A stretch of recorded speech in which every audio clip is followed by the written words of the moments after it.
Il y a ceux qui ont la lumière sur le chapitre 6 des Romains et qui, par la simple foi, prennent l'attitude qu'ils sont identifiés avec Christ dans sa mort et qu'ils participent à sa résurrection. Mais il est facile de voir qu'ils n'ont pas été de façon vitale unis par la conformité à sa mort.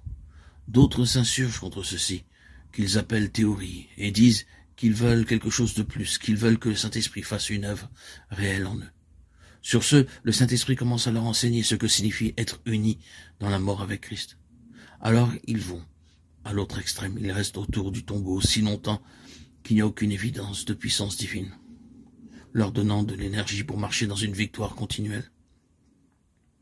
N'oublions pas que la vie doit jaillir de la mort. Il est vrai que nous devons être plantés en lui dans sa mort d'une manière vitale, mais nous devons aussi être unis à lui dans sa résurrection.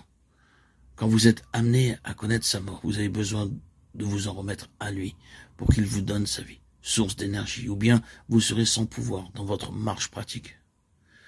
Remercions Dieu pour la lumière qu'il nous a donnée concernant la croix de Jésus, et pour la lumière qu'il nous a donnée quant à la voie par laquelle il nous rendra conformes à sa mort. Mais assurons-nous que nous connaissons la puissance de la résurrection et la vie avec lui, dans une union vivante. Dans le moment de conflit le plus sombre que vous aurez à subir, dans l'heure de l'épreuve la plus dure à laquelle vous serez soumis, si vous êtes unis à lui, vous pourrez dire « Je suis avec mon Seigneur ressuscité au-dessus de cette situation, je refuse de lâcher prise, car je me tiens avec lui sur une position de victoire. Je crois en Dieu qui ressuscite les morts. » Ce n'est que de cette façon que la foi pourra mûrir jusqu'à devenir une foi qui vit et triomphe dans les impossibilités. Nous avons vu dans la résurrection de Christ que la mort n'a plus de pouvoir sur lui. Spirituellement, ceci sera vrai aussi de nous. Sommes-nous affectés par l'atmosphère de mort qui nous entoure? Dans la puissance de sa résurrection, elle ne pourra pas nous faire frissonner. Nous sommes unis à lui en tant que le vivant. Par conséquent, rien autour de nous n'aura de pouvoir sur nous. Rien ne nous entraînera en bas. Le manque de vie autour de nous ne nous refroidira plus. Mais en union avec le Seigneur ressuscité, nous dominerons par sa vie l'atmosphère de mort et nous serons ses messagers de vie pour les âmes agonisantes.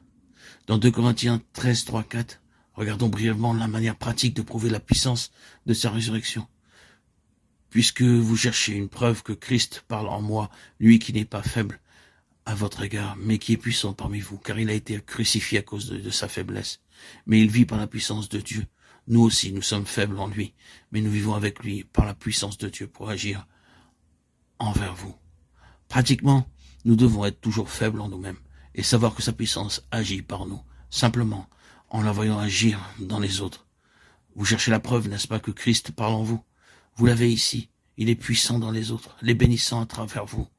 Comme si Paul disait, je suis que